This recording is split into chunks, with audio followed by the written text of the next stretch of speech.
ይህን ታዋቂ ፖለቲከኛና ባለሀብት ቪኤት የ30 ሚሊዮን ብር መኪናውን አስተቶ እንዲህ በባዶ እግሩ ያስኬደውን ነገር ልንገራችሁ። ምክንያቱ ደግሞ በቦሌ ቡልቡላ ላይ እንደዚህ 60 ሺህ ካሬ ላይ ያረፈ ኮምፓውንድ ቤታችንን G+1 እና G+2 ቤቶቻችንን ለመግዛት ብቻ ነው።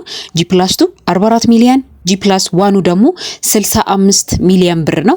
እንዲሁም አፓርትመንት ከፈለጋችሁ ባለ 2 እና ባለ 3 መኝታ 105 ካሬዋ 13 ሚሊዮን ብር ነች። ቅድመ ክፍያዋ ደግሞ 3 ሚሊዮን 600 ሺህ ነው። ባለ 3 መኝታ 123 ካሬው ሙሉ ክፍያ 15 ሚሊዮን ብር ነው። ቅድመ ክፍያው ደግሞ 4 ሚሊዮን 900 ሺህ ብር ብቻ ነው።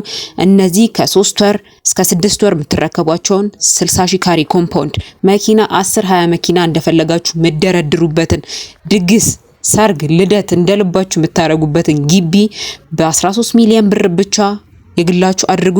በ0953438910 ዛሬውኑ ይደውሉልን። እንደዚህ አይነት ያልተሰሙ የቤት መረጃዎችን ደግሞ ለማግኘት ላይክ፣ ሼር፣ ፎሎ እንዳትረሱ።